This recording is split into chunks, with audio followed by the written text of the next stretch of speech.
Hello, everyone, and welcome back to Sisters of the Strange. I'm Shae. I'm Landrey. I always think when we do our intro, like whenever you're going to say I'm Shae, I'm like thinking that you're going to say it. So then I'm like, when it's my turn to say my name, I almost say Shae because I'm just like anticipating saying something. I don't know. Well, I think there was one time that whenever we like signed in or whatever, did our intro, I said I'm Landry. Yeah. But I did it on purpose. I don't know. It just like it was where my brain goes. It's like I think about what's coming next, but not next enough to want to say my own name. Yeah. You're like, oh, what comes after that? Oh, yeah. Me. And who am I? Oh, and I got my flu shot today. So I saw you had a Band-Aid on. I don't get those. I'm not super excited about what the next couple of days are going to entail for me. The last time I got my flu shot. It was because I was working at a daycare and I was like, I should get my flu shot. And then I got 2 types of flu. I got like A and C and I got strep all at the same time. Every single bit of it I had at the same time. Oh, that's miserable. Okay, so this week I'm talking about a place called the Screaming House in Union, Missouri. Ooh, okay. I started the research a couple days ago and I've had to stop anytime it starts to get dark outside because I'm home alone with just a dog that likes to bark at a back door. Same thing with the black-eyed kids. I was trying to tell Aaron the other night after we recorded. He was like, well, what episode did you record? And I said, honestly, I'm home alone right now and it's dark outside and I don't even want to say like BEKs. Like I didn't even want to say it. I said, I'll just tell you the topic a different time. Yeah. Because I didn't want to say it out loud. I was Yay. Yeah, I was like, I feel like I'm going to like speak them up to my front door. Yeah. And I keep if you walk right into my front door, you walk into like my TV stand basically. And I keep a Scentsy behind my TV and the way it hits my front door has one of those like crystal. Yeah. Oval shaped, glass things, but they're not like completely see-through, but they are, but like they distort things. Yeah. And sometimes the way that Scentsy hits that looks like a face. And so Ew. I just didn't want to freak myself out even more than I already get freaked out. Yeah. God, no. Yeah. I didn't go to bed till 4 a.m. after we recorded that. Oh. I went home and laid down and was like, because I started the research of this, I think the same day, maybe. Yeah, I think you were like, I'm going to start something else, but I don't think I can do it right now. Yeah, I didn't get very far. And then I literally stayed awake till 4 a.m. until I was so tired that I passed out because I was uncomfortable. Yeah, I don't blame you. No. So I said I would never do like Poltergeist and I was able to do this one. Here we are. So proud of you. I just had to like get past it, Yeah. I had to tell myself it's not real. Yeah. Even if it is, I had to tell myself it's not. Yeah. It was like, it's not real. It's not going to happen in my house. Totally fake. So this story starts off with a man named Steven, and he has 3 kids. So what is kind of odd is I read his book as my research. He has a book that he has written. But then him and his family also are on A Haunting, the old show from like the early 2000s. Yeah. He's also on that. And in that show, his kids' names are different. Well, that's probably on purpose. Yeah, it's like, I don't know if he was just trying to protect their identity, but I'm like, then why'd you write a book with their identity? Like, which one is it? Yeah. So his name stayed the same. His name is Steven. And he has a daughter named Lydia. And then he has 2 sons named Michael and Matthew. It sounds like they all were born like back to back to back. So they're like a year apart. They seem to be like in that situation. So it's like, at this point in time, it's like 13, 12, 11, something like that. So Steven was a single father. He talks about in the beginning of his book that his life just like went to shit. His wife literally left him with the 3 kids. Like, she left her kids? Yeah. Okay, bye, girl. Yeah, she bailed out. And so he's a single father raising his, daughter and 2 sons. And he worked at like a mall or something like that, doing photography at like JCPenney's or something. Wasn't, making a whole lot of money. And so he was kind of living on a budget, trying to figure out how to have 3 kids. And so it led him in this search of like, I have to have 3 bedrooms because I have a daughter who's getting older and she needs her own space. She doesn't need to share with her brothers. Yeah. I don't need to share with the boys or whatever it may be. Like, we've got to have a 3-bedroom, 2-bathroom house. And he found a thing that said 3-bedroom house for rent in Union, full in-town living near most schools and the city park, perfect for families. It has a full country kitchen with up-to-date amenities, large living and dining area with original woodwork intact, 2 bathrooms with a mudroom, full basement with a fruit cellar attached, large front door and backyard perfect for children, the right house at the right price for the right family. If interested, please contact. So he saw that like in the newspaper. And he was like, that sounds amazing. My kids are going to have their own space, because at that rate, they'd always lived kind of like in apartments.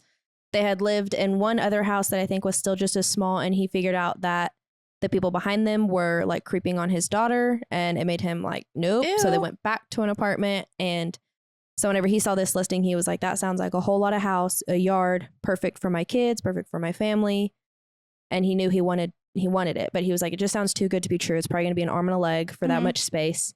But he calls the landlord and hears that it's only going to be $600 a month to rent. Oh, what a dream. Yeah. So he was like, okay, I got to go look at this house. I want to go check it out. And he mentioned that pretty much anytime his sons were in tow with him at any of like looking at houses, people always were like, ugh, like it just seemed like a single father with too many kids.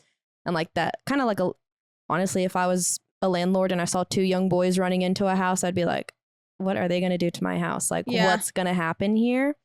And so he said that their whole process every time they went and looked at a house is just him and his daughter went. He only took like one and didn't really like lead all the information that he had. More children, basically. Yeah, because you want to be approved. Yes. So him and his daughter went to check out the home. He described it as there's 2 large oak trees that spread and shaded the front of the 2-story house. The house was white with a large front porch. 2 upstairs windows peeked out at the foliage, so like out from the trees, jutting out onto the roof as dormers. The windows were like peeking eyes observing the world. The house looked freshly painted and well taken care of. However, the yard had been ignored and needed a good raking. Leaves from the trees above had obviously been ignored. The boxed-in areas on the sides of the porch had probably contained flowers once upon a time, but now they were empty and needed to be cleaned. The concrete steps led up to a walkway that ended with wooden stairs of the porch. So it sounds like a very pretty, like nice, white home. It sounds like it has a big yard. It just needs a little bit of love and attention. Yeah. And he said that he was very surprised because whenever they walked inside, there was like cherubs bordering the top of the living room, which are like little angels, like angel wallpaper. That's what I was kind of thinking, at the top. And the original woodwork is intact. He said it was just a beautiful home. The house had 2 floors, 3 bedrooms, and a large family kitchen with a mudroom that led to the back door. The upstairs bedrooms connected to a breezeway that could be accessed from either room. There was a bathroom at the bottom of the stairs and another in the mudroom. Stephen recounted as he and his daughter were led through the house by the owner that the owner gave the tour more of like a museum, as the house being like a masterpiece and less of like a rental home type situation. He said that the landlord was this odd old man named Mr. Winters, who like was late to everything for one. And he wore a wig that was never fully on his head and just like seems like this very like disheveled, not put together old man. But he said that this guy treated the house like a museum, and he was like, that's just kind of odd, but okay, maybe he just likes the house, really and likes history, the architecture or something. Yeah, but he was like, that's kind of strange, but like, okay, cool. But Stephen and Lydia were super excited about the house, regardless of like how odd this man already seems and just the way that he treated the home, because they just got like kind of weird vibes from it, but not. And he was like, it was just so much space for $600 that he put an application in immediately, like before they left. And it was an open house, more or less, not necessarily a private showing. And so he was like, we got to get this put in right now, or else we're not going to get this house. Yeah. And the Mr. Winters, when he took the application, said, you do understand the responsibility that comes with living in an old house such as this. And Stephen was like, yeah, like maintenance, basically, upkeep, like he didn't think beyond that, but he was like, that was a weird thing to say, but like, okay, whatever. And so the following night, after Stephen's visit to the house, while they were still living in their apartment, he woke up to the sound of his son Matthew screaming. And at this time, Matthew's 10 years old, and he's the youngest. So before Stephen could even fully wake up, he heard feet running down the hallway. His bedroom door slams open. His son turns the light on. And he's like, Daddy, he was in my room. He was in my room. And then Stephen's best like, I'm going to calm my son down. I'm the dad here. He was like, what do you mean? Like, who's in your room? And his son responded with, a man. And he said, well, let's go check it out. And he grabbed his son and walked him back to his room. And his son pointed into the corner of the room and he said, he was over there, Daddy. I saw him. He was standing right there. And Stephen did what, most normal parents would do. And they like, okay, sure. You just had a nightmare. There's nothing going on in here. Let me do everything I can to check this space for you. So he checks under the bed. He checks the closet. And his son is like, well, we have to check the whole house, which is totally what I say as well. I'm like, well, got to look everywhere. I got to look at everything. And so He does a full scope. He said he even like checked the balcony to make sure like if there was a man, like did he go hide outside on the balcony? Like that'd be kind of smart to like escape there and then come back in basically. Yeah. So he was like, we did a full scope to make sure that there was no man in the house. And he put his son back in bed and his son was like, okay, but please leave the lights on for a little while. You can go back to bed, but like leave the lights on. And Steven just went and he said he got a drink of water, just was like giving his son time to kind of calm down. You make sure he went to sleep. Yeah, just like give him the time. And when he went back into his son's room to tell him, okay, like I'm turning the lights out, good night, he had like tucked his son in. And so he was walking back out of the room facing like the hallway. And when he turned the light off, he saw the shadow of a man dart down the hallway. And he was like, man, my son's really getting to me. Like, that's odd. No, I'm scared. Yeah, but he kind of like rationalized it. Like, his fear is now my fear, but like we're good. There's nothing going on. Yeah.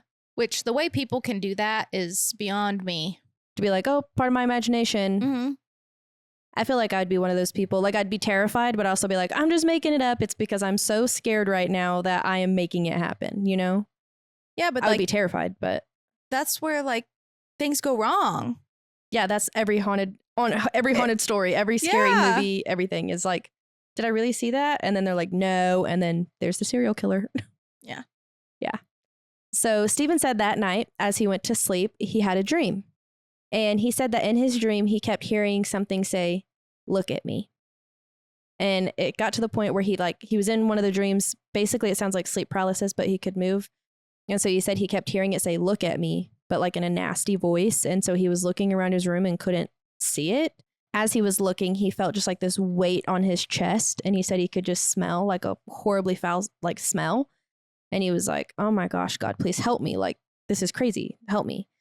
And the thing said back to him, God is not here and he does not exist. You have said so yourself.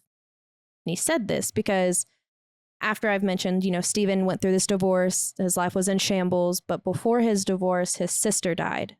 And so at that point in time, like after all of this has occurred, Steven's not really believing in God right now. And it's kind of grief. Yeah. And he doesn't know what he believes, but he's like, why would God do something like that? Yeah. Like, why would he allow things like that to happen? I guess, I don't believe in him right now. And so this shadow, whether it was real or not, but in his dream was like, you've already said God isn't real. So here I am. And so after the figure said, God is not here, you can't do anything about it, basically, he felt the figure wrap his fingers around his own neck, and he woke up. Ugh. For me, that would have been my first sign of like, wow, I went and visited this house and I got a few weird vibes, and then I went home and had this really horrible experience. That should probably be my like red flag to just like That's not. the only new thing that you did in your daily life. And then all of a sudden you're having a really shitty time. All of a sudden, yeah. Yeah. Ugh. So whatever, he went about his week, went about his job. And a week after submitting his application, the landlord, Mr. Winters, called him with the happy news that they would be moving into the beautiful home. So Steven and Mr. Winters did a walkthrough before Mr. Winters would give him the keys. And Steven was really getting irritated with Mr. Winters at this point in time because Mr. Winters was like, okay, I'll give you the keys, but I'm not just going to like drop them at your office. You can't just come pick them up. We're going to do a walkthrough before. And Steven was like, dude, why? Like, just give me my keys. Yeah. And because Steven had to meet him with the check, and the landlord took the check, but wouldn't give him the keys. And he was like, I don't have this much time. I'm a single father who's working full time and raising 3 kids. I Like, have stuff to do. yeah, I don't have time for this. But Mr. Winters insisted that they do like a final tour where he shows them how everything works, like the blinds and everything like that, whatever it may be. And so Steven and Mr. Winters, Steven said, I can only do this at like 6 p.m. on Thursday. I can't do it because Mr. Winters was like, let's do it at 2 p.m. on Thursday. And he said, I have a job. Yeah. Can't do that. And so he was like, but I can do 6 p.m. And so he said he broke every speeding law to get there, like was trying to get there by 6 p.m. to not make Mr. Winters late because Mr. Winters was like, I don't want to be there after dark. I can't see at night. Bruh. Yeah. And so He was geared. yeah. And so Steven was like, okay, whatever, dude. If you can't see at night, that's fine. But then Mr. Winters doesn't get there till like 6:40. This man is known as just being disheveled, clearly. And he said that like Steven said the first, because it's going into summer, like this story is happening as it's going into summer right now. So the days are longer. It's not getting dark until probably 9. Yeah. And so he gets there like 6:40. That gives you about like 2 hours to like do what you need to do. And Steven said the whole entire time they were downstairs, Mr. Winters was like meticulously going through the house, showing him all these little details of just took hour. He said it took like at least an hour downstairs. He said, but as the sun started to get lower and lower in the sky, like when we went upstairs, he said that was just like blink of an eye, we were done because Mr. Winters was like trying to get out of there. Mm-hmm. But he didn't understand why. He was like, okay, whatever, like that's fine with me. Whatever, bro. Yeah, like, okay. You're weird.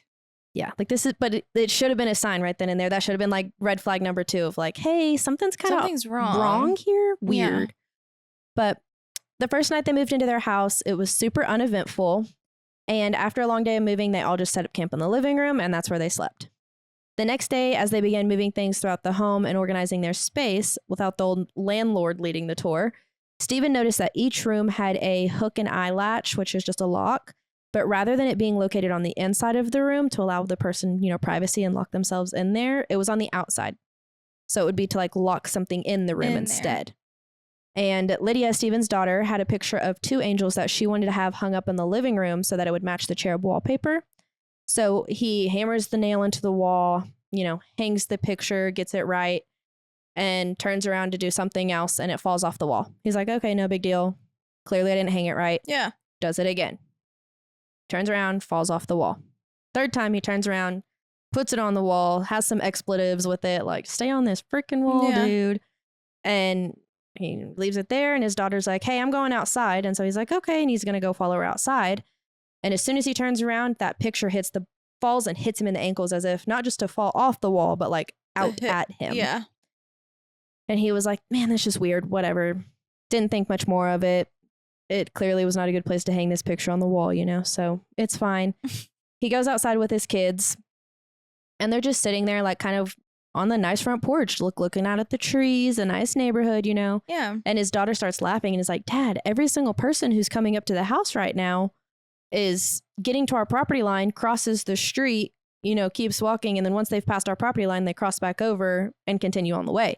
So it's like no one wanted to walk in front of the house, but she was like, that's hilarious. Like, why are they doing that? Yeah. And he said that they just kind of started playing a game of it and like joking about it, watching how many people did it for the next like hour or 2 while they just sat on the porch. And he said every single person did it. Not a single person just willingly walked in front of their house. He said at one point he like waved his hand to tell someone hi, and they kind of like put their head down and walked faster. And he was like, man, I guess they just really don't like new neighbors. Like that's how he like boiled it down to it. No, dude. No. Oh my God. Use your instincts, your survival instincts. God. Yeah, I don't know I think that's number 3 for me. No, for sure. Yeah, but so that night, Stephen finally like was able to he put up Lydia's bed upstairs in her room, and then he put his bed downstairs in his room. And he decided that he was going to buy the boys new beds because they've been sharing a bunk bed and they're now 10 and 11 years old. Yeah. And he was like, they have, they can each have their own bed. And so while that was waiting to be like brought, the boys were sleeping in his room. But Lydia was the excited, 13-year-old, excited to set up your own space, finally have your own room. Oh, like that's so exciting, Yeah. And so she was excited about that. And she set up her space. She was like, I'm sleeping here. I'm good. I got it. Stephen was like, no big deal. He woke up the next morning to both of his boys and Lydia in his bed. And he was like, honey, I thought you wanted to sleep in your room. I thought you were excited about that. Yeah.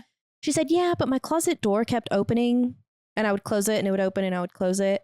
And then after that, I kind of heard like, it sounded like something in the boys' room fell over and it freaked me out. So I just came and sleep down here, like to sleep down here. Like no big deal, but I just chose that instead. And Stephen really didn't think much of it. He was just like, oh, cool. Like another chore to do on an old house. Like now I just have to fix her closet door. Like it's off a hinge, like it just needs help. I'm about to start fist fighting Stephen. Oh, it just gets worse. This man needs to be smacked right on top of the head. Right here? Yes. Oh my God, dude. So on Sunday morning, Stephen's parents came and would get the kids to take them to church because Stephen still wasn't ready to go to church, but he knew his kids needed to go to church. Yeah. And so it was now Sunday morning when they were waking up in his bed. And as soon as the kids were ready and out the door, Stephen was like, oh, cool. It's Sunday morning. I'm going to sit on the couch. I'm going to relax. I'm just going to kind of lay here. And it sounded like just a smack of something upstairs. And he was like, oh my gosh, the boys really didn't put any of their stuff away. Like they made a mess. He was assuming it was one of the moving boxes because as his kids got ready for church, he figured that they like had just like knocked the boxes around to try and find clothes. And he was like, that's so annoying, but whatever, that's a problem like they'll have to fix later. So there was already like one big bang and he was like, it's just this. So then once the kids got home from church that day, It's a nice Sunday afternoon. You know, it's almost going into summer. So you can just imagine like a perfect front yard, summer. So they've never had a yard before. They're excited to be in the yard all day. They're playing with the water hose. Like they're just being kids. Yeah. Or they want to play with the water hose. Having the best time with a new space that they never had before. Yeah. And like an exciting yard and things like that. Yeah. And so Stephen tells Matthew, which is the youngest son. Well, he told both of his sons, but at some point in time, Michael didn't end up going down with Matthew. Matthew went to the basement alone to get the water hose. And so Matthew's in the house. Michael's coming out the front door whenever Stephen hears just Matthew screaming bloody murder. And so they all run in the house and they're standing in the kitchen and that's where Matthew's at. And he's just pointing at the basement door where he just was. And he said, basement monster. There's a monster in the basement. And the other two siblings start laughing at him like, ha ha ha, you're scared of the basement. Like, you know, typical mean children, sibling situations. Siblings, And Stephen was like, there's nothing in the basement. Like, come on, come with me. And his son was like, no, I'll stay up here, but you can go prove that to yourself, but I'm gonna stay up here. And he said that something literally chased him up the stairs.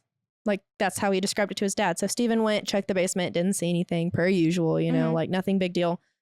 But clearly it scared Matthew really bad. So then after that, they go through, you know, they like decide there's nothing in the basement. Everything's fine. And it sounds like they had just like, it was just like a perfect afternoon after that. Yeah. Sounds like a dream. Yeah, just like a perfect little afternoon. So after dinner, they were all winding down for the night and Matthew went to the restroom. And before anyone could know it, he's running back into into Stephen's room.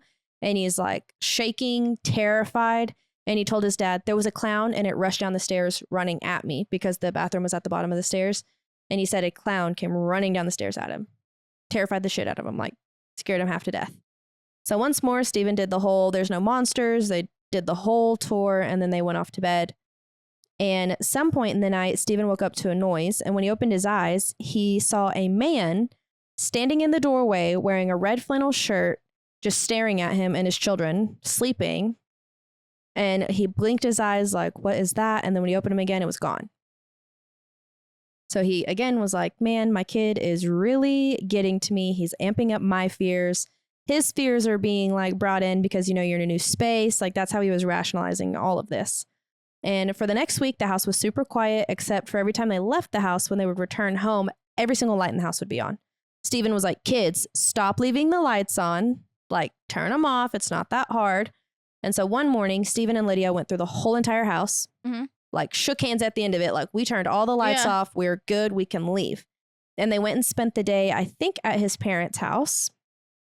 And then when they got home, every single light was on again. And Stephen was like, okay, so someone's broken into our home at this rate. Like, it's not just we're leaving the lights on. Like, someone has broken into our home. So he calls the landlord and he's like, hey, did you come in here today? And Mr. Winters was like, well, that would be illegal to not tell you. So no, but maybe there's an electrical problem. I can have someone come look at it. And Stephen was like, no, I've already mentioned it to my dad. He's an electrician. He's going to come over tomorrow. And so when his dad came over the next day and was checking the electrical box, he found no issues at all. Yeah, of course. But while he was in the basement, he pointed out to Stephen, he was like, that shower over there, that's so weird that you actually have that in your house. That means this house is really old because it's an old shower that people would use after they got done farming all day because like you would come in the mudroom and go down to the shower down there to not dirty up the house. You know, your wife cleaned all day. But it was also a shower for like after you basically like filleted your animals and stuff like that so that you have blood all over you. You go take a shower there instead of your normal nice shower. And Stephen was like, oh, well, that's kind of weird. Like his dad called it a butcher shower. And so Stephen was like, I don't like that. Nope, don't love that. So then they go back upstairs and Stephen's dad is like, okay, well, I'm going to go home now. You know, he's giving the kids hugs, goodbye, kisses, whatever. And they hear a thump come from upstairs. His dad was like, what is that? And Stephen was like, oh, the kids just still haven't put their stuff away. Boxes keep falling over. It's literally just like unbalanced boxes. It's fine. Don't worry about it. But then Stephen's dad like looked at him and his eyes got wide and watery and he was like, did you feel that? And Stephen was like, I don't know what you're talking about. His dad had felt just like this electrical current go through him. And so his dad was like, maybe there is an electrical problem, but it's deeper than like the electrical box or the lighting, you know, like maybe, I don't know.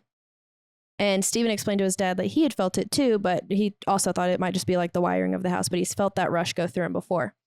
So when they're at his dad's house the next day for a cookout, his dad pulled him to the side when the kids were away and was like, hey, do you like maybe think your house is haunted? Steven was like, no, dude, like, it's fine. I'm not worried about He's that like, at all. I love this house. It's perfect. There's nothing wrong with it. It's perfect. Yeah, it's perfect. Shut up. And so they, he's like, no, Dad, the house is fine. It's not haunted. I'm good. But of course, when they got back home that afternoon, every single light in the house was on. Yeah. And rather than go to bed because it was a Sunday night. And like I said, summer was coming. So I think at this point, it might have already been like the last day of school. Summer's already started. So his dad was like, well, we can eat some ice cream and we can hang out a little bit. And we can maybe play like a round of Monopoly. Like, whatever. It's a Sunday night. No big rush. It's fine. And so while the family is setting up the game, getting ready to play, they're all sitting down at the table, and Steven's, I don't know, I guess they're figuring out who's going to be who, like the banker or whatever. Oh, yeah. And Steven kind of like sees something out of the corner of his eye. So he looks up and he said he just sees this black figure standing there, like more towards, can you imagine the old houses where it's like rooms connect by rooms, but it's like each one has a different doorway. So like you can see to the kitchen. Yeah. But then you can see in the den and you're in the living room. Like you can see all the way through, but there is doors. Doors, yeah. And so Steven basically was describing it as like this figure is basically far away in the kitchen, but like looking at him. And Steven was like, figment of my imagination, looks down at the board, looks back up, and the figure's still standing there. He said he doesn't have like the figure didn't have a lot. It kind of looked like a swirling, just like, but it was like it had a defined silhouette, but the atoms that made it up were like moving around. Yeah. And he said all he could really see was like the eyes, like he could just see eyes staring at him. And he said that it slowly started like walking towards him and then just stood kind of more in the family room, like behind his kids, and just looked at him like it was challenging him. And he was like, okay, so from here, we can kick this Monopoly table over, throw it in the air, take off screaming and running, run out in the middle of the road, be like the typical haunted house, scary family type situation. Yeah. Or I could like gather my kids calmly, politely, and ask them if they wanted to go get a soda at grandma's house. So we were going to go get a soda at grandma's house. And his boys were like, no, dude, we just play Monopoly. Like, we want to play this game. Yeah. But he said his daughter was like, could tell that something was wrong with him by the way he was like acting. Mm-hmm. And he said, thankfully, his keys were sitting on the table in front of him, like on the Monopoly table at the coffee table. So got the kids, went to the front door, walked out. And he said as he turns around to like close and lock the door, the house from within the home, just this like painful, sorrowful, just like agonizing male scream comes from in the house. And all of his kids are like, fuck that. You're like, hell no. They're like jumping over the hood of the car to get in it. They're like, absolutely not. So the heck? They all bail out. And Steven's like, I'm going to go back in. I think there's somebody in there. Yeah. Well, he does that later. But at this point in time, he said even the yell was so loud and emanated throughout so much space that the neighborhood dogs started barking. Oh. Which is terrifying. Yeah, that is terrifying. So as they leave the house after the scream, they're all in the car and his son Matthew says, look, Daddy, the basement monster is standing in the bedroom window, like had been standing upstairs and was staring at them now. And every single person in the car saw it. Like Lydia was like, yep, I see that. He said, he saw it. But it also happened to be the figure that he just saw coming at him, like in the living room. Oh, okay. So it's all the same guy. Yes. Okay. I'm like, why is there so many different? Okay. So it's. No, it's all the same black mask. Okay. So like the basement man, the clown, we will get back to like later, but like, I don't know if it's just an entity playing off of that, but. Okay. So they all showed up at Steven's parents' house and Steven's parents were like, what's up? Hey. Yeah. Like what's going on? And they all like, they told the story and Steven's dad was like, well, yeah, I told you that. Like, pretty sure I literally just asked you that. I remember like 5 hours ago when I asked you, hey, baby, is your house haunted? So they slept there that night, but the next morning they did go back to the house to investigate a little bit further. They thought they were probably safer in numbers and during the day. So while walking through this time, they noticed that the shed in the backyard was full to the brim of previous tenants' things. Like birth certificates, family photos, things that you would leave behind in a hurry, not things that like you would leave behind on purpose. Yeah. And so Steven was like, that's it. I'm calling Mr. Winters. What is going on? And Mr. Winters tried to blame it on previous tenants. Like he said, one of his tenants used to burn a lot of candles. So he automatically was like, they must have been into witchcraft because they burned candles all the time. And so they were living a life of sin. So maybe that's why they left their things. Or he was just trying to blame it on like little stupid stuff. And Steven was like, okay, you're crazy. Like, yeah. And then But he said every time he hung up, Mr. Winters called back like 3 times with another excuse, like immediately back to back to back, to where finally he was just standing there like waiting for the phone call to ring again after he hung up on him, and he finally like was able to walk off without that. But he decided like they'll just pack a bag, they're going to stay at his parents' house, and then he had to head out of town for work on Tuesday. So that was Sunday night that they stayed the night. So Monday they were looking through it. He was like, you know what? I got to go to town anyways. Maybe a week away will be good. We can come back and the house will have like calmed down, because the first week they were there, nothing really happened. Like there was kind of some strange things, but nothing like that. So Stephen was like, maybe a little bit of a break and we'll be fine when we come back. So he packs his bags, and whenever he's leaving, he turns around to lock the door. And he said that it looked like from within the house, like the window shade had been pulled to the side as if someone was staring at him, like right at the other side of the door. Like, you know how the window shade's on the front door with the glass and there's like a shade? He said it looks like it kind of got peered out of and then closed again. And he was like, okay, and just locked the door. Oh, I hate that. And they spent the rest of the week away from the house, and they did return on that, following Saturday. And he said everything was just normal. Everything was fine. Nothing really was freaky. They all slept in Stephen's room that night. And there was 2 weird things that did occur. One, Stephen said he had a nightmare about a man showering in that downstairs basement and being covered in blood and just like scrubbing his body like ferociously, making weird noises. But like Stephen couldn't see much about the guy, but could see his eyes just staring at him. And Stephen was like, that's weird. 2, whenever Stephen woke up from this dream, he woke up to like the sound of a lawnmower, and he was like, man, it must be pretty late in the day for someone to be mowing their yard or whatever like that. And when he checked the clock, it was 5:05 in the afternoon. So him and his kids had just slept 17 hours straight. Holy crap. And he was like, that's kind of odd. And it was a Sunday night, which meant his parents were cooking dinner. They went to his parents every night for Sunday dinner, or every Sunday night for dinner. And so they went over there, and then, so they went to his parents' house, being late, whatever like that. Came back home. Of course, lights are on. But he's like, whatever at this point. He's like, that's fine. That's normal. That's the electricity problem.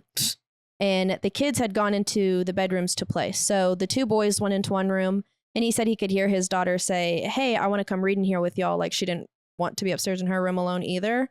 And so she went into the room with the boys. And he starts to fall asleep on the couch before he's woken up by a phone call from his mom. And his mom was just calling like to check on everything. Yeah. Clearly at this rate, his parents both know the house is haunted. They're kind of freaking out for him. So they called, and Stephen's talking, and he starts to hear kind of like doors rattling, the sound of doors rattling. And he was like, it's not the outside ones though. These are in the house. This is in the house. It's the doors rattling throughout the house, but it's very light. And he like yelled at his kids to calm down, quit playing around. And then their doors rattled like louder and harder. And he said he yelled at his kids again. But before he could say another word, his daughter was like, Dad, that's not us. The boys are asleep. I'm reading my book. It's not me doing that. Yeah. And then all of a sudden the rattling grew louder. And then the temperature in the house plummeted, and the bolt of electricity shot through him. And then there was a horrible stench in the air. Screaming started up again, slowly, kind of like distantly. Yeah. And then all the doors in the house slammed shut to where he can't even get to his kids. So his kids are locked in a room. He can't get to them. Oh, no. He's, as every father would be doing, trying to barricade or bash the door in. He's like running up against it, trying to get in. But all the other doors in the house are still rattling. Like you can just imagine rattling and screaming, like a male voice screaming. He said at some point it sounded like there's kids screaming, and then it's his own kids screaming. Like there's just a lot of chaos there. That's so scary. His mom's still on the phone and hears. Oh, she can hear all of this. She can hear the screaming. She can hear the booming. She can hear every single bit of it. So Stephen's banging his body up against the door, trying to get his kids out. And he said, God, please, please help me. And the door just fell open. And so he got his kids, like grabbed his kids. They ran out of the house. They get in the car, and they can see that it looks like the shadow is moving from room to room. Like they can see it going through one window to the next window to the next window. And he was like, that thing is looking for us right now. Yeah. Like it's searching for where we are because it thought it just trapped us in this house. And he backs out of the driveway, and he goes, and he's like up on this hill, and his dad knocks on his window and is like, hey, is everyone all right? Like, what's going on? And he said, I think I'm losing my mind. And his dad said, no, you're not losing your mind. These things just kind of happen sometimes, but let's go figure it out. And at this point in time, Stephen's brother is also in town. So it's Stephen, his mom, his kids, like every single bit of it. And his mother like walked into the house, felt that charge of energy, and said, my grandkids will not be staying here anymore, and took them and left. So Stephen and his brother and his dad are the only ones there still at this point in time. And they were packing his bag, getting things for the kids as well. And as he packed, they could hear faint whispering and footsteps coming from upstairs. So the three men went upstairs to find the source of the noise, but found it empty. And all that was there was a foul, rotting stench in the air. So from below, well, they're upstairs, so they hear downstairs. Now they hear Stephen's sister-in-law call out. They hear Sister Stephen. They hear Stephen's sister-in-law call out, so they go downstairs to her. And while she's standing there, like it's like Stephen's standing here and Rita, her name was Rita, she's standing there. And he said that all he could hear was heavy labored breathing, and it was coming from like between them. So he asked her to hold her breath, and she just started to cry because she realized the sound wasn't coming from him. And so Stephen's father was like, all right, time to pack it up. Yeah, we're out of here. And so they all left. And Stephen's like, I'm going to get the Ouija board. Yeah, let me go talk to these people. You're not far off. Stephen, we need to have a conversation. Stephen. They finally are leaving the house. They're like, yep, we're going to listen to Dad on this one. We're out of here. So as Stephen's locking the door, so his dad's already in the truck, Rita's in the truck. Josh, his brother, is kind of on the sidewalk, like waiting for Stephen, didn't want to leave him on the porch alone. So Stephen's locking the door, and his brother starts to hear like rustling in the trees above him. And he's like, oh, it's the wind, whatever. He looks up though and sees the shadows running through the trees. And he was like, dude, they're in the freaking trees. And Stephen was like, okay. And then he said the shadow like dropped onto the concrete and like dissipated. And so they got in the trucks and left because they were like, what the hell was that? So it's not isolated to the house. It apparently can get into the trees as well. Anywhere on the property. In the apparently. property. And it seems like everybody else knows this too, not just. Yeah. Everyone's like, you seen them things running through the trees? That's why we crossing the fucking road. We crossed the sidewalk. Yeah, we ain't doing that today. Mm-mm. Okay, so after that is when Stephen was like, I'm done. Get me out of this lease. My dad saw it. Everyone has seen it. I want to have no part in this. He calls Mr. Winters and he's like, I'm leaving. I'm done. I don't care. And Mr. Winters was like, well, you have to find someone basically to sublease it. And he said, I'm not doing that. I don't want anyone to live in this house. I'm just done. And Mr. Winters was like, okay, fine. I'll find somebody else. And Stephen said, but you need to make sure that no kids are involved. Like there does not need to be any kids that live in that house after this. And Mr. Winters was like, yeah, no big deal. Don't worry about it. I won't put a single kid in here. I'm going to turn it into a dog kennel. Okay, Mr. Crazy Old Man Winters. What the hell? Yeah. So the new resident showed up as Stephen is moving out still. Like he's literally still moving his stuff and the new residents are coming for a tour. And of course, two kids get out and he goes up to Mr. Winters. He's like, we made a deal. No kids. Mr. Winters was like, sorry about your bad luck, basically. Yeah, money's money, baby. What a joke. Yes. So the new residents, which Stephen becomes friends with, her name is Helen. And she's an older woman. She's got her husband, Charlie. And it sounds like she's got a few other kids in the mix. But at that point in time, it was Helen who lived in the house. Her husband, Charlie, moved in. Their teenage daughter, Kelly, and her grandson, which the grandson is not Kelly's son. It sounds like it was like either one of Charlie's kids had a son or something like that. So Helen actually gets in contact with Stephen. I don't really remember how, but they get in contact with one another. She's like, hey, he had already written an article about all of this. Stephen left this house, wrote an article. Helen found the article and was like, that's my house. I'm also experiencing these things. So she got a hold of Stephen and was like, hey, I hear breathing right next to me when I'm home alone. I hear footsteps throughout the house when there's like no one should be there. Her daughter's doll kept getting its hair cut off. Like every doll, the hair kept getting cut off. And her daughter was like, it ain't me. I ain't cutting my doll's hair off.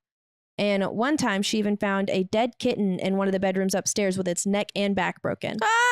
Which that was the room that was supposed to be the boys upstairs whenever the boys lived there. Oh my God. So Helen was home alone one night and was jolted awake by banging at the front door. When she answered the front door, the police had told her that someone from inside the house had called and said that there was a suicide there. And she was like, I'm the only one home and I am alive. And I'm alive. So after that, she found her grandson bruised and bleeding at the bottom of the stairs where he claimed he had been pushed. At that time, Stephen was like, hey, we got to do some research on the house. Maybe we can figure out what's wrong with the house and we can kind of get this solved. So Stephen felt like as they were doing their research that every single person they kept asking for help was very evasive. Like he felt like they'd go to the library to look for records and they'd barely pull up any records. And by the time he was going to like the next place to look for more records, he felt like the library had already called the next place like, hey, they're coming. Yeah, like, hey, they're coming. And he was like, I don't know what that's about. I don't understand. But they eventually, Stephen and Helen, were able to find a little bit about the past of that house. The Union House was built from a Sears kit, like the store Sears. Do you remember that? Yeah. So they used to have like model homes that you could build. That's wild. Yeah. So it was from a Sears kit, and the railroad had dropped it off at its location in 1936. And the entire neighborhood actually had an interesting story. So it wasn't just like the land of just the house. It seems to have been the whole neighborhood. So the land that had been there was part of the property of an Army officer named Captain John T. Cromwell. And then Union House stood right where Captain Cromwell's slave quarters had been located. Another house across from the Union House, but on the next street over, had once been known as the Murder House because in 1971, a woman murdered her husband there and then took her own life. On another corner was a big gray house where a man had shot himself to death in front of his young son not more than 5 years ago from that time, from this story. And this story occurred like early 2000s, like 2003, I think, or something like that. So there's also a nursing home at the top of the hill, and it was an Army infirmary during the Civil War. And after the war, it became the county poorhouse. So when people died there, often from like tuberculosis or other diseases, they would just be buried anywhere on the property in unmarked graves, which meant basically the whole area was just like a massive unmarked gravesite, if I could talk. But the most powerful background belonged to Captain Cromwell. So he was an officer in the Union Army. He started the 1st Missouri Militia in the Civil War and was also known as the town's sheriff and judge. He was a 33rd degree Mason who not only had the respect of the town, but also held the power. He lived on the property with his second wife, Minerva. Cromwell was also the head of the town's morals committee, which was responsible for passing judgment on any townsman who committed transgressions. Stories of his exploits were many. One story had him lining up 400 Confederate soldiers and executing them. By the time he was done, the town was covered in a thick blanket of smoke. 6 Union soldiers were murdered on his land by Confederate soldiers in retribution for mistakes made on the Battle of Nob Hill or Pilot Knob in southeastern Missouri. Mm-hmm. So no one is sure why the people were even brought back to be executed there, but they imagined it was just because Cromwell was a powerful man and he had powerful friends. So people whispered about Cromwell's involvement with his slaves and with voodoo. Others claimed that he made a deal with the devil and sold his soul long before his death. There were other whispered rumors about a hanging that took place on the Cromwell estate. It seemed that the captain took care of those who stood in his way, maybe not immediately, but eventually. Anyone who crossed him met an untimely and probably painful death. The name sounds so familiar. Cromwell is in a lot of history, but it's also like Halloween Town. They're the Cromwells. But I've never seen that. You never watched that, but it's like an old kind of like pilgrim name, I think. That's what it sounds. Because I know whenever I watch Halloween Town, I'm like, I know that there was, oh my gosh, I just lost my place. Oh no. So yeah, Cromwell is, I don't know if it's just from learning about it, maybe in history, but it is like Nob Hill. Yeah, something. It's a popular name because it registers with me as well, not only from Halloween Town. Okay, interesting. Yes, so there was actually there's another story that a large Indian chief lived on the Cromwell land for a very short time, and Cromwell's who gave the order to execute that chief. There were further rumors whispered about the abortion given to Cromwell's wife, Minerva, when she had become pregnant by a slave. After finding the history of the house, Helen was still living there, and her daughter now. So like they did all this research, but there was like, what are they going to do about it right now? Like, they found out all this stuff. Yeah. But now what? So they're still living there, and it turns out that Helen's daughter is starting to harm herself because she's hearing voices that are telling her to do that. And Stephen was like, hey, maybe we should like get help with the haunting because we can't do it alone. And so they found a woman named Betty who was willing to come help. I don't really know how they found her or what exactly her qualifications are. Yeah. But she didn't even make it up the front porch of the steps before saying there is definitely something lives here and it does not want company. And but she did continue into the house. She just automatically, like, before she even made it into the house, was like, holy shit. Yeah. And Stephen and Helen showed Betty and she had someone like alongside her. I called them her sidekick in this research, and I hope that's not offensive to anyone to be like, I don't know who it is, but I called them their sidekick. So. Yeah. So Betty was telling them like all the energy that she was feeling. And when they got upstairs, Stephen and Helen, like there was like I mentioned, there was a breezeway upstairs. And so they're all standing in the breezeway, and Stephen and Helen first, they feel that energy, that they both know what that energy feels like, the vortex type situation or whatever we've talked about. So they both felt that hit them. And so they turned around to look at Betty, and she's further behind. So they're like waiting on her to get hit by it basically. But whenever she gets hit by it, she got lifted 3 feet off the floor. Oh shit, Betty! Yeah, Betty's flying. Oh, Betty! There goes Betty. Oh goodness. But they said that she, like held her composure. She was like, but like she was used to this stuff. Apparently, it seemed. She continued the rest of the tour and was like, "Hey, maybe y'all should just go downstairs and I'll just do the rest of the tour by myself." Like, I don't know if she thought maybe it would be nicer to her alone, or I don't know why she wanted to be alone. But she came downstairs and was like, "Yeah, so in the basement there's a portal in the fruit cellar. I would definitely avoid that area. And there's a man who lives upstairs who does not want to share his home. So that's all I got." She left and never came back. And they were like, "Thanks, that didn't help. I have questions now." Yeah, now what? Yeah, so if you can't handle child harm, you might not want to listen to this part for a second, but it won't be too long. Okay, so Kelly is Helen's daughter. And after, the events of like Betty being there and stuff like that, this is all in chronological order. So Kelly is sitting on the front porch talking on the phone with one of her friends, as typical teenage girls do in that time period. Even now, if I had a nice front porch, that's exactly where I'd be as well. Oh, yeah. So she's out there talking, and she said she started to hear a baby cry. And she was like, "Well, that's odd." So she's looking around. And when she looked, she sees a lifeless baby swinging by its feet in a white gown hanging from one of the trees in the front yard. What in the hell? Yeah, it scared her. Clearly, that's terrifying and horrible, horrible, horrible, sad. So Stephen went over the next night to investigate with Helen and Kelly. He was like, "You know what? I'm going to come over and we'll see if we can make it happen again. Like, we're going to see." Because a lot of the things that are happening, he has seen, or like it is common experiences. So it's not like something that should be isolated. And so he's like, "Well, let me come sit and hang out with y'all." Also, to mention, I don't think I've mentioned yet, the father that lives there, Charlie, one, he doesn't really believe in ghosts. He's like, if you pay attention to it, you give it credit. So he's just like ignoring everything that's going on. But he also works night shift, so he's not there at night. Oh. So the girls are home alone. I was wondering where this man was. Yeah, he's in and out. Like sometimes he's not working nights and sometimes he does. But he also doesn't really give a shit. So. He just doesn't. He's like, this is not real. Yeah. So Stephen keeps coming back because he's like, I feel bad for these two women that are just here going through this. And so they all sat on the porch to try and see if they could like have it happen again. And it just so happens that, of course, that night it's starting to storm a little bit, a summer shower. And so the storm is like slowly rolling in. They're just sitting on the porch, enjoying their time, watching the people, cross the road, whatever it may be. Yeah.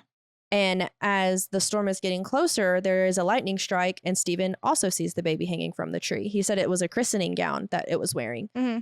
So he sees this baby also hanging from the tree and is like, what in the hell? But as soon as the lightning strike is gone, it's not there anymore. And after that, it just starts to like torrential downpour. So they go inside, but they've left some of the windows open because I would imagine they're like under the porch to where it's not like you can, rain's not coming in. But they go inside and the storm is starting to kind of die down and the windows are open and they hear like a pitter patter of small feet playing in the rain. So it sounds like there's a kid outside like playing in the rain. And they could kind of hear a kid like humming and like lightly giggling, but they're like looking out the window. They don't see the kid, but they can hear it. Stephen was like, "Hey, do you want us to come play outside with you? Like, do you want to play? Like, you trying to talk to a kid?" He's got his own kids. He seems like a very good father. So talking to the kid, and he said all of a sudden it just turns into this nasty guttural scream. So shut that window. He's ready to go home. He's like, I don't want to be here for this, but I can't leave these girls here. Yeah. So he stayed until Charlie got home from work at like 5 a.m. And he said as time went on, he stayed in contact with Helen because he was trying to help her figure out like what they can do.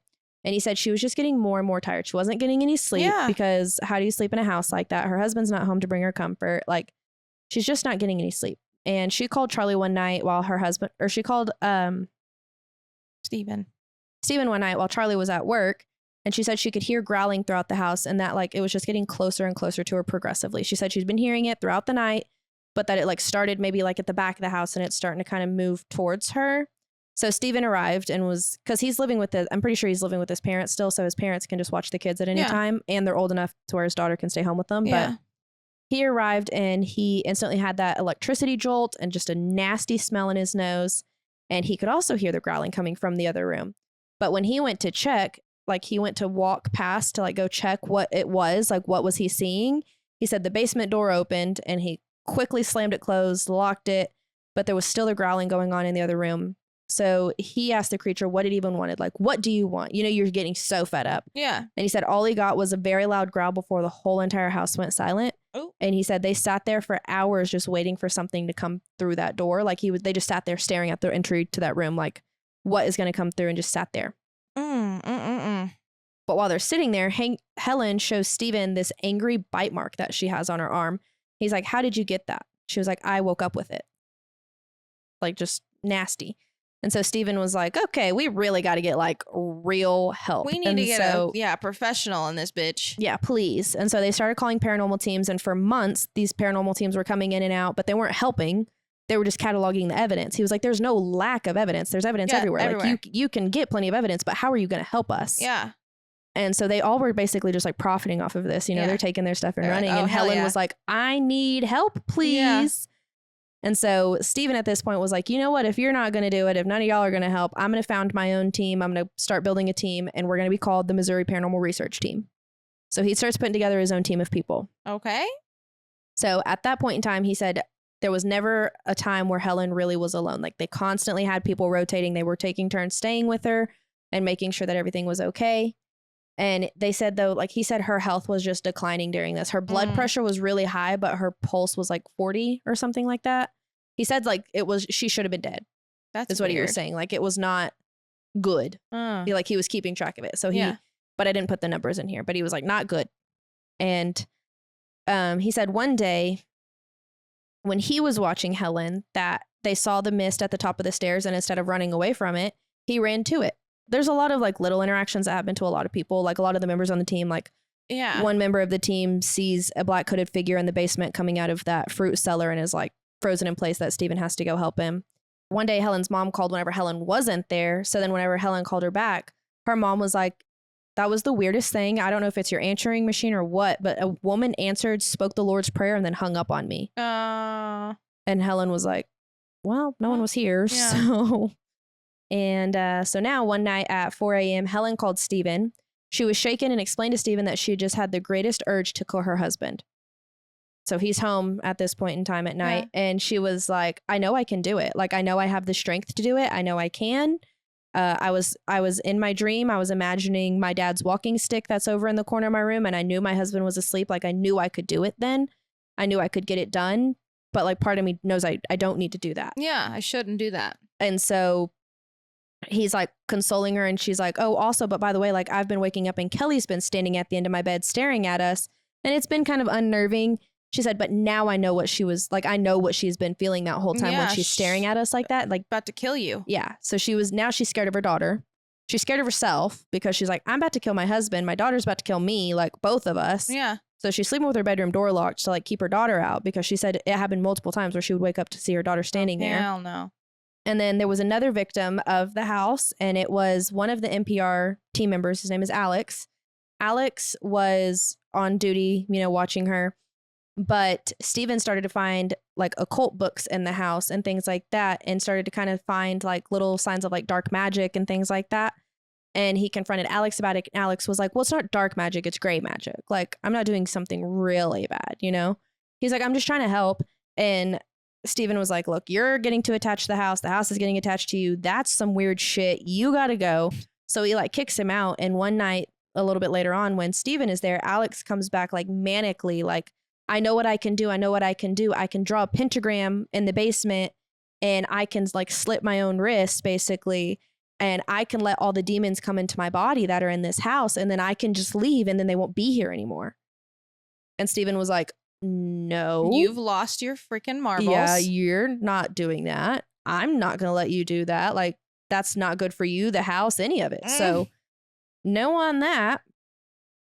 So at this point in time, Steven's like, maybe we're on our own again. Maybe we can't trust any of our team members, like, because one's getting frozen in place and one's trying to do that. Like, maybe this isn't going to work. And so Steven was like, okay. And so at this rate, Helen's kind of having to stay alone a little bit more, like alone some more, because they're kind of running out of people who are doing what they're supposed to do and doing it right and not being affected by the home. And Steven would just get calls from Helen all the time in the middle of the night. And one night she called him and was like, hey, so I woke myself up talking. Like, when you like wake yourself up snoring or wake yourself up, like when you like go, and you like wake yourself up. So she woke herself up because she was talking, and she was like, what am I even talking about right now? And she would open her eyes, and a hooded figure would be sitting on her bed next to her. So it was like she was talking to it in her sleep, like conversing with it. So she's been conversing with it. She said that happened multiple times where she would wake up to find herself like waking up like that, talking to this thing.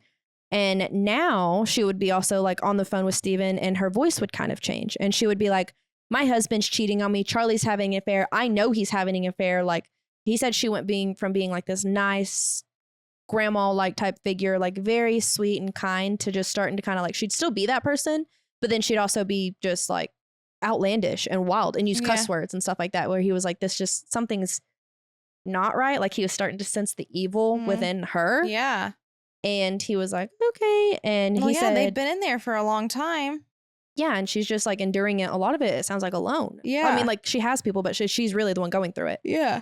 And she called him one night again and was like, hey, so the weirdest thing happened to me. I woke up and I was being held down by this creature, and we were doing stuff and I liked it.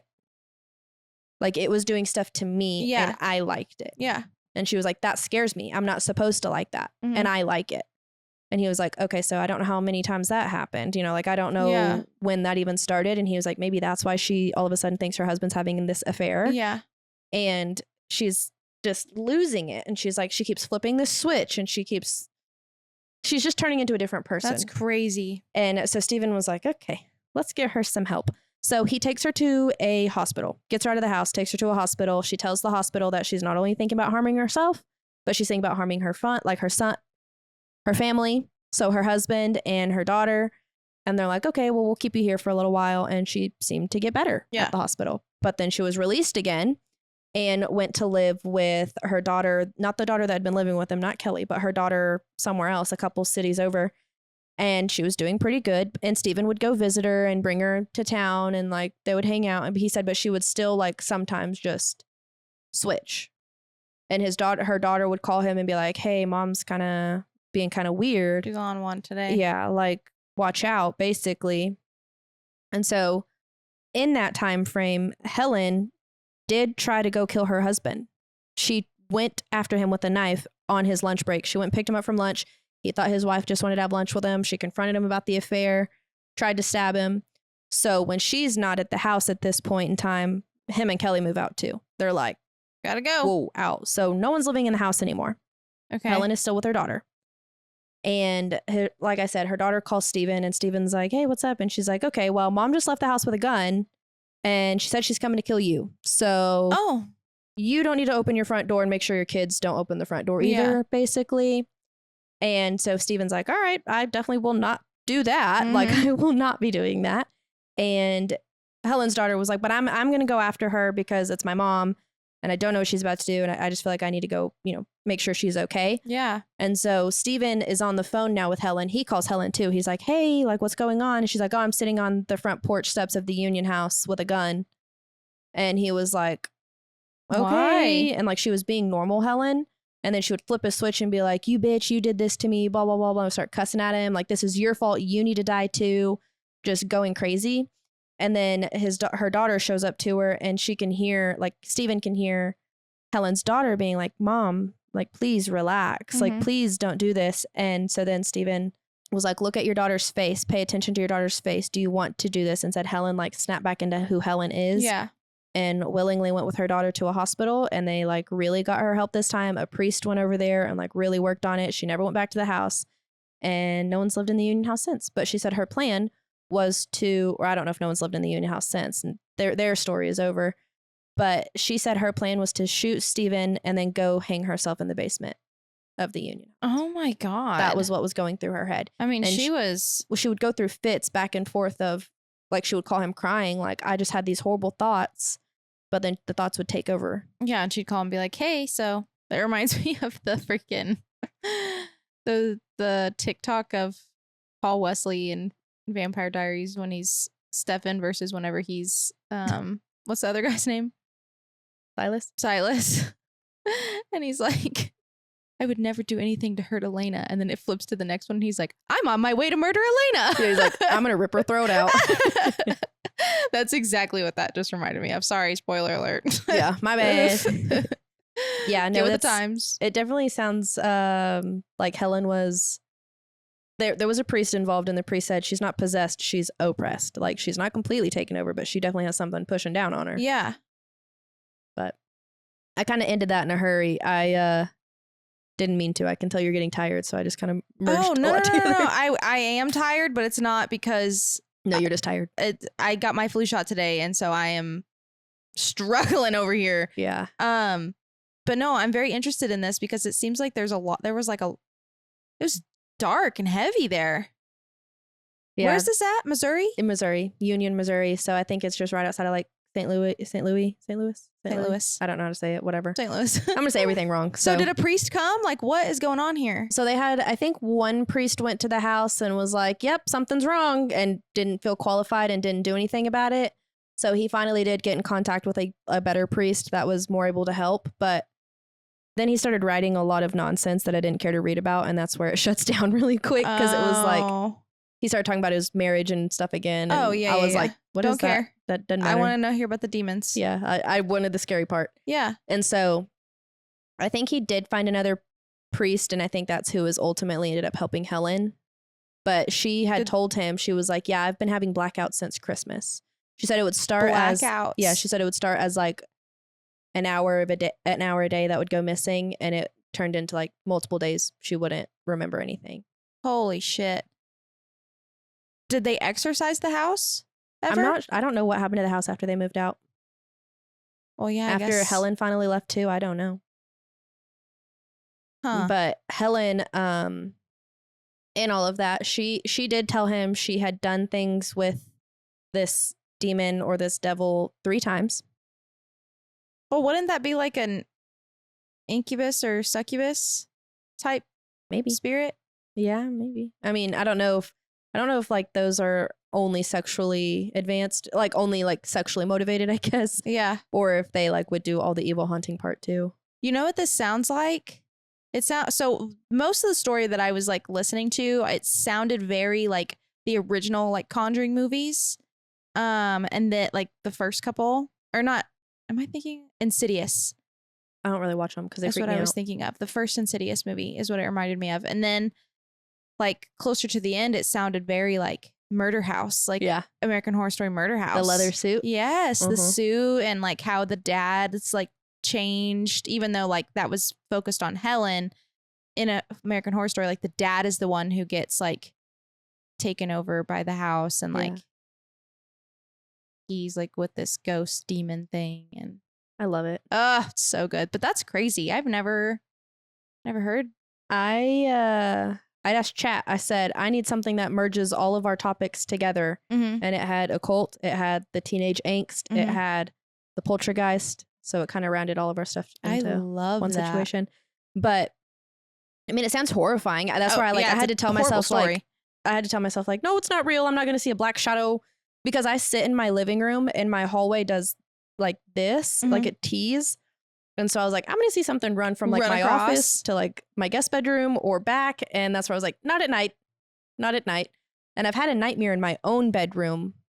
Only one. I don't have nightmares in that house. Really, I haven't had that many bad dreams in that house. But I had one where I was asleep on my side of the bed and I had woke up and my whole entire like kitchen and living room was backlit with red. And so if I'm looking at my bedroom door, I really can only see part of my kitchen. And it was backlit like red. And the boy out of Insidious walked across my bedroom like doorway and then like walked to where I couldn't see him anymore. And I woke up like, what the hell? And that was like the only really like creepy dream I've had of something like that. Because now I sleep with my door like cracked where I can't see. Can't see out. I can't close my door though because my dogs sleep in my room and they have to go to the bathroom in the middle of the night. Yeah. So I can't do that. But that's a good story. I'm interested. I bet you can visit there. I think it still stands and exists. Whenever you said it as like called it the Union House, like it sounds familiar. Yeah, it's called the Screaming House or the Union House of Missouri in Union, Missouri. Huh. But yeah, part of me wants to know if why Steven like prolonged it so much, or why Helen stayed in that house that long. Like, girl, get on. Just get out. Like, really get out. Yeah, especially if it's a rental property. Like, get out. The hell out. That's what Steven did. But also, like, he was still very like involved. Like, boy, you didn't have to do none of that. I'm glad he did because we have this information. But like, you didn't have to do any of that. Yeah. makes me wonder if they did it all for like a ploy, or if it all really happened, or if like some of it happened, like the weird heavy breathing and the things like that. Like there's got to be some things where they like mutually were able to talk in the beginning. Yeah. But I'm like, I don't know. Yeah, how much of that is fabricated? Yeah. You know? Well, there was also, I didn't put it in here because it kind of like emotionally, like, I'll mention it, but it like, when I was reading it, I was like, oh. Yeah. Like, it makes my eyes water right now. It just like hurt. And it was, so I don't know if it was Helen herself. I think it might have been Helen herself, the daughter she was going to go live with. Yeah. Or did go live with. I think it was her. She was expecting a baby. Mm-hmm. And whenever all of that baby stuff was happening, she had a nightmare about a baby hanging from a tree. Mm-hmm. And then at her first sonogram, her baby wasn't alive anymore. Oh. And so she was like, did the house make it happen? Yeah. Or which that stuff just the daughter happens, had but- that dream? I think the mom had it about the daughter or something like that. I didn't read it too heavily because it kind of that would make more sense. Yeah, you're like, and I'm done reading I'm this. like kind of fucked me a little Yeah. bit, so I didn't read it too heavily. But there was that, and that was involved with like the baby hanging from the tree. Yeah. Or there was a moment in time where Helen had like either another grandkid over or like a granddaughter, and she saw the clown as well. Oh, yeah, we never came back to the clown. That's what it was. That's I what didn't it put was? it in here, I guess, but I'd read about it, and so she had seen the clown as well, and it just sat there and was like, clown, and it was like shaking. No. Yeah, absolutely, Absolutely no. I'm gonna be so like scared when I have my own kids. They're gonna say something, and I'm gonna be like, where? What are you talking about right now? Can you draw it? Tell me. Show me what it looks like. Yeah. What the hell? Here's some crayons. Yeah, because there was one time like Ella did that to Murphy, and Murphy's not like she doesn't really like care about all this stuff. Like doesn't really like find an interest in it, I guess is the right way to say it. Yeah. And Ella one day at their new build, they built that house. Mm-hmm. But Ella went up to Murphy when Ella was like, had just gotten into a big girl bed. So she was like 3, Mm-hmm. 3.5, 4 maybe. And she was like, Mom, there's a little boy in my room. And Murphy was like, oh, okay, yeah, where? Like, show me. And Ella went up to the corner of the room, but like didn't touch the wall, like literally touched like she would be touching a boy's shoulder like this. It was Like right here. right here. And Murphy was like, well, that's it. We're going to my room. Ugh. And Ella called him Jack. And Murphy was like, there was no Jacks or anything at her daycare or anything like that. What the fuck? Yeah, which that house. And that's Murphy's, such an old name too. Yeah. And Murphy's house like freaked me out. That house did. Which is weird. It freaked me out. It was a brand new house, but it freaked me out. Like I did But not. I guess if it's on land, like you don't fucking know what's on that land before you Well, buy it was, yeah, but it's by QT. She lived in that neighborhood behind QT. Oh, you're not talking about Not the her current house. Okay, yeah, Well, her yeah, current yeah. house, I wouldn't be surprised. She lives across the street from a cemetery. Yeah, I forgot about that. But it was that house. Yeah, I know what you're talking about now. But her That house neighborhood. now, I feel perfectly fine sleeping there. It doesn't bother me at all. That's so weird. I'll go there Kids are alone weird. anytime. Like I'd sleep at that house alone. I don't feel weird. And that's what's weird about it is it's across the street from a cemetery, and You're like, this is so safe. I just don't feel weird about it at all. I don't know why. But yeah. So I guess anything else? Just what the hell? Yeah, basically? what the hell, basically. But I really enjoyed that story, actually. I know that I wasn't conveying that while you were telling it, but I'm actually like, it freaked me out. Like it was Yeah. scary. Like there was some really scary shit that was going on in there. I don't know if I actually And told maybe the that's story why, well because at I was all. listening so intently. Maybe that's another reason why I was just like, what is happening? Because I just like can't compute anything right now. No, you're good. I'm like, I don't know if I even told it very No, well. I think you told it great. This is probably one of my rushed episodes, and I feel like you can always tell when I rush an episode because I'm like, here's information, but here's a lot of uhs in it, and I don't know if I'm telling it right, and I always get bad on myself. I get down bad on I like myself, whenever man. you talk through the story Yeah, versus like whenever Reading you it. read it straight. that's what this one I was very surprised with how much I kept and retained. Yeah, you did, and The you story. did great. So Like- it was so fluid. I'm like, I really didn't have to read off this hardly at all, just like bullet points. But yeah, well, I read the book, So can't- yeah, that's helpful. so I took it in. Yeah. Well, a lot of the things that What's the book? The Uninvited Okay. by LaChance. Stephen LaChance. Yeah, he wrote it himself. And then on the way here, I was starting to watch. There's a haunting episode. I was watching it in the car, Oh, like on the way yes. here, listening, not watching. And Don't lie. that's where I can't. Okay.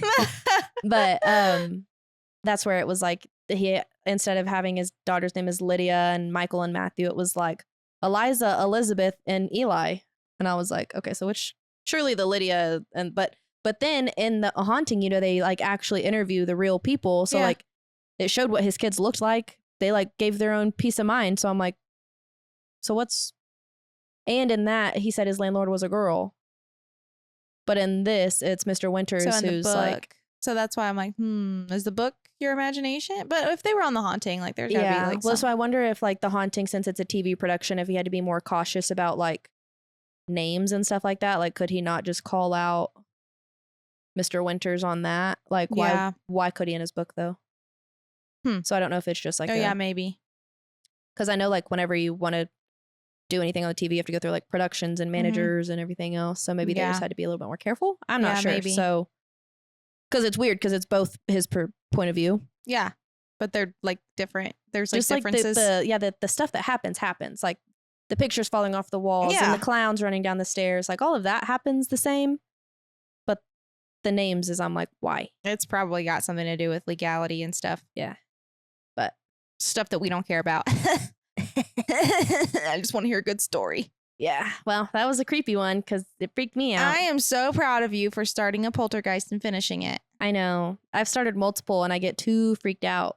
They make me too anxious. Well, that was a really good one. I enjoyed it. I think I can read it. I don't think I can watch it. Like the other ones I was trying to research, I was watching them more. And it like feels too real maybe to watch it. Didn't like it. Couldn't do it. I was freaking myself out. But I'm also so busy right now. Like when I lay down at night, this is the last thing on my mind. Yeah. And I think sometimes when I research other stuff, I like have more time. Yeah. So it's like just lingers. Yeah. It stays a little bit longer. Like, but this, I've been too busy for any of that. Yeah. You're like, okay. Don't care. Or I lay down and I'm like, okay, is Biggie asleep? If she's asleep, then there's nothing wrong because she's the most sensitive barking ass dog. So as long as she's cool, I'm cool. But then the second she barks, I'm like, what? Like I started. That's just that weenie dog in her. They be barking. Yeah, and I've got a bunch of like cats, and you know they got like extra good hearing. So I'm like, maybe she's hearing cats on the back porch. Yeah, they and on can the front tell. Porch and the my energy dogs can tell there. when the armadillo's on the back porch. Yeah, which is weird. Like, how do you like smell that? Yeah, but yeah. So I guess that's it. If you liked this creepy story, give it a thumbs up, a like, a subscribe. I feel like we're sitting stagnant on our numbers right now. I know. It's like not moving. I know. And I'm like, I thought that 2 episodes a week would really like bump do it something. Up. I know. Do They're something. just like stayed the same. Yeah. Maybe we haven't picked interesting and maybe I haven't picked interesting enough topics. Maybe the witch trials wasn't interesting enough. I don't know. I think people love that shit, man. Everybody I've talked to so far said they liked it. I don't know. Tell us you like us. Tell us you love us. That's what I text my husband every day. Tell me you love me and that I'm pretty. And that's what he sends back. I love you and you're pretty. What my mom knows. Well, my mom knows it too because I say it to her too. So she'll be like, am I pretty? Do you love me? Like she'll ask me back. I'm like, yeah, but you have to tell me first. Yeah. Or she's like, okay, you're pretty and I love you. Like without me even having to ask. She's learned. She's trained. She's trained. She's trained. That's what Aaron used to say about me. When we were first started dating, he'd be like, you're in training still. It's okay. You're in training. Yeah. He'll say it sometimes if I like jack something up. Like the other night I was going to cook potatoes and I put like way too much water to boil. Big deal. Yeah. And he was like, it's okay. You're still in training. And I was like, you were like, boy, motherfucker. He's just jacking around. But I'm like, you little sneaky guy. He needs to get hit on top of the head. He does. He does need to get smacked upside the head. Yeah. So if there's ever a picture with Aaron with a black eye, it's my fault. That's okay. You can blame it on me. I'll take the fall. But yeah, so if you like us, tell us you like us, like, subscribe, comment. Feel free to send us your own ghost stories at sistersofthestrangepodcast@gmail.com. And we will see you on next week. Next week sometime. We don't know what day. We'll see you at some point. We're off. Yeah, I'm like, we've made it though. We did. We made it to the end. We've done it. We did it. I'm proud of us. This was a crazy month for us. My God. Crazy week. We've done it all in a week. Oh my God. This has only been 1 week. I I feel like we've been doing this for a month. Nope, it's one single week. We've done everything in one singular week. I completely forgot about that. Wow, that just really hurt my feelings. You're like, oh, we're aging slow. Oh my God, Okay. I don't know what day it is. All right, well, we'll see you guys next week. Bye. Love you. Bye.